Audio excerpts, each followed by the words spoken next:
Hi, today we will study about crop production and management for class 8 part 3. Modern methods of irrigation. Modern methods of irrigation help us to use water economically. The main methods used are as follows. Sprinkler system. This system is more useful on the uneven land where sufficient water is not available. The perpendicular pipes have rotating nozzles on top are joined to the main pipeline at regular intervals. When water is allowed to flow through the main pipe under pressure with the help of a pump, it escapes from the rotating nozzles. It gets sprinkled on the crop as if it is raining. Sprinkler is very useful for lawns, coffee plantation and several other crops. As you can see in this image. Drip system. In this system, the water falls drop by drop directly near the roots, so it is called drip system. It is the best technique for watering fruit plants, gardens and trees. Water is not wasted at all. It is a boon in regions where availability of water is poor. आज हम कुछ modern method of irrigation के ऊपर बात करते हैं. इसमें दो टाइप के मेथड्स दिए गए हैं, एक है स्प्रिंकलर सिस्टम और एक है ड्रिप सिस्टम. स्प्रिंकलर सिस्टम वहां पर यूजफुल है जहां पर लैंड जो है अनइवन होती है और वाटर सफिशिएंट अवेलेबल नहीं होता है. यहाँ पर परपेंडिकुलर पाइप दिए रहते हैं और इन पर रोटेटिंग नोजल्स रहती है जो पूरी 360 डिग्री घूमती है और मेन पाइपलाइन से जुड़ी रहती है. फिर वो पूरे फील्ड में पानी को स्प्रिंकल करती है. फिर वाटर जो है मेन पाइपलाइन से प्रेशर की तरह नोजल्स तक आता है और पूरे फील्ड में ऐसे करके वाटर पहुंच जाता है. ये जैसे लॉन्स, कॉफी प्लांटेशन और भी कई सारी क्रॉप्स के लिए यूजफुल है. ड्रिप सिस्टम, ये वाला सिस्टम वहां पे यूजफुल है जहां पर वाटर अवेलेबिलिटी अच्छी है. इसमें जो वाटर है वो ड्रॉप बाय ड्रॉप प्लांट्स के रूट्स तक पहुंच जाता है. Protecting from weeds. In a field, many other undesirable plants may grow naturally along with the crop. These undesirable plants are called weeds. The removal of weeds is called weeding. Weeding is necessary since weeds compete with the crop plants for watering, nutrients, space and light. Thus, they affect the growth of the crop. Some weeds interfere even in harvesting and may be poisonous for animals and human beings. Farmers adopt many ways to remove weeds and control their growth. Tilling before sowing of crops helps in uprooting and killing of weeds, which may then dry up and get mixed with the soil. The best time for the removal of weeds is before they produce flowers and seeds. The manual removal includes physical removal of weeds by uprooting or cutting them close to the ground. From time to time, this is done with the help of a khurpi. A seed drill is also used to uproot weeds. Weeds are also controlled by using certain chemicals called weedicides like 2,4-D. These are sprayed in the fields to kill the weeds. They do not damage the crops. The weedicides are diluted with water to the extent required and sprayed in the fields with a sprayer. As already mentioned, the weedicides are sprayed during the vegetative growth of weeds before flowering and seed formation. Spraying of weeds may affect the health of farmers, so they should use these chemicals very carefully. They should cover their nose and mouth with a piece of cloth during spraying of these chemicals. Harvesting. Harvesting of a crop is an important task. The cutting of crop after it's mature is called harvesting. In harvesting, crops are pulled or cut close to the ground. It usually takes 3 to 4 months for a cereal crop to mature. Harvesting in our country is either done manually by sickle or by a machine called harvester. Protecting from weeds. बहुत से field में undesirable plants आ जाते हैं crop के साथ. इन्हें हम weeds कहते हैं. जब हम इन वीड्स को रिमूव करते हैं तो इन्हें वीडिंग कहते हैं. वीडिंग नेसेसरी भी होती है क्योंकि ये क्रॉप के साथ कॉम्पिटिट भी करते हैं वाटर के लिए, न्यूट्रिएंट्स के लिए और स्पेस और लाइट के लिए, और साथ ही ये क्रॉप की ग्रोथ को भी अफेक्ट कर सकते हैं. कुछ वीड्स ऐसे होते हैं जो पॉइजनस भी हो सकते हैं एनिमल्स और ह्यूमन बींग्स के लिए, इसलिए उन्हें निकालना जरूरी होता है. फार्मर्स बहुत सारे वेज को अडॉप्ट करते हैं कि वो वीड्स को रिमूव कर सके और क्रॉप की ग्रोथ को भी मेंटेन कर सके. जैसे कि टिलिंग करना, बीज को बोने से पहले फील्ड को अच्छे से टिलिंग करेंगे जिससे कि वीड जो है रिमूव हो जाए. और सबसे बेस्ट टाइम वो होता है वीड्स को रिमूव करने का जिससे जब वो फ्लावर्स ग्रो नहीं करते हैं, और मैनुअली भी वीड्स को रिमूव किया जाता है और कुछ वीडिसाइड्स भी स्प्रिंकल करे जाते हैं, और जैसे कुछ टूल्स की हेल्प से भी, जैसे खुरपी से. फिर इसमें जैसे वीडीसाइड्स स्प्रिंकल करी जाती हैं, इसमें मतलब स्प्रे करी जाती है, जैसे 2 और 4D यहाँ पर एग्जांपल्स दिए गए हैं।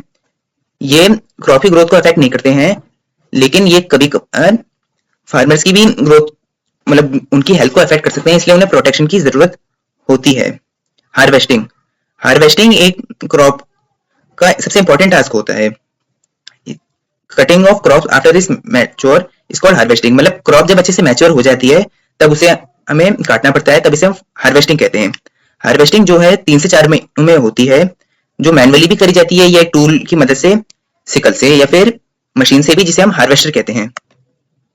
Threshing. In the harvested crop, the grain seeds need to be separated from the chaff. This process is called threshing. This is carried out with the help of a machine called combine, which is in fact a harvester as well as threshing. As you can see in this picture, winnowing. Farmers with small holdings of land do the separation of grain and chaff by winnowing. Storage. Storage of produce is an important task.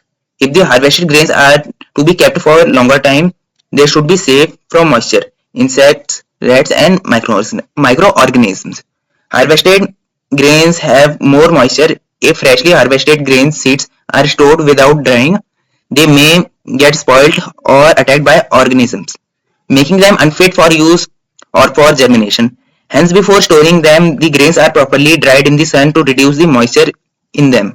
This prevents the attack by insects, pests, bacteria and fungi. Farmers store grains in jute bags or metallic bins.